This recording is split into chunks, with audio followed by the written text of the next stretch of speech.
We want to solve quadratic equations, and we want to solve quadratic equations with the quadratic formula, which is written right here.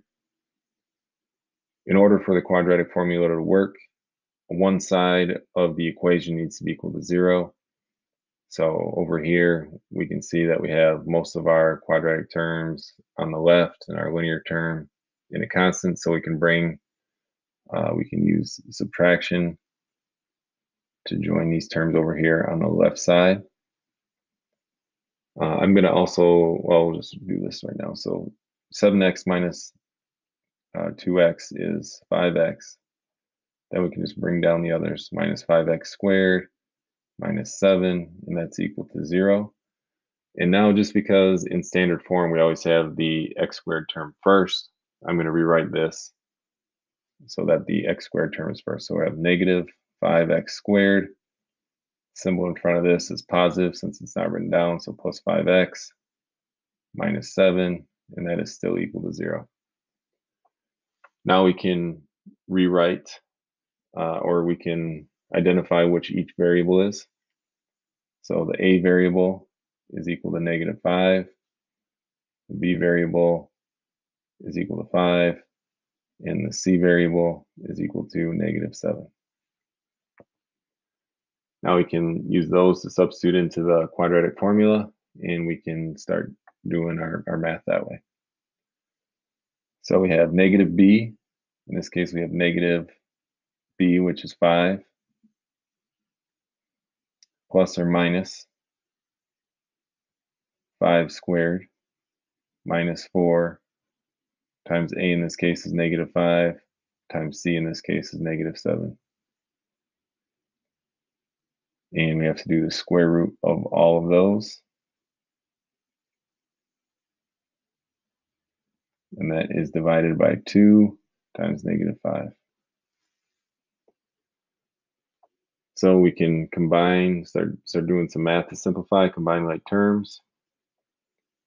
So we get x equals negative 5 plus or minus 5 squared is 25 minus negative 4 times negative 5 is positive 20 times negative 7 is negative 140. So I'll say minus 140, and that is all still under the radical. And then that is going to be divided by negative 10. For this one, we're just going to have one more step that we have to take care of.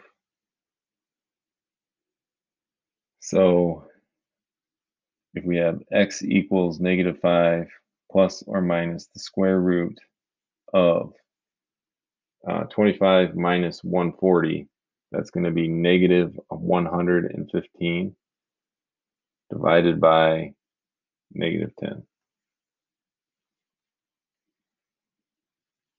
And so when we get to this spot right here, we should identify that we have a negative value underneath the radical with no nothing that we can do to change that to make it positive.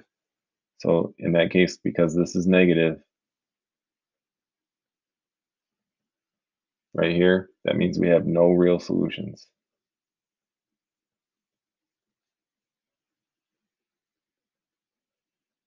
And so once we get that negative under the radical, at that point we can answer the question. We can say it has no real solutions.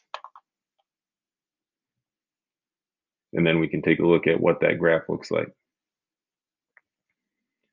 So we have all three graphs. We have the graph that has two solutions, which we see the graph crosses the axis. We have two real solutions.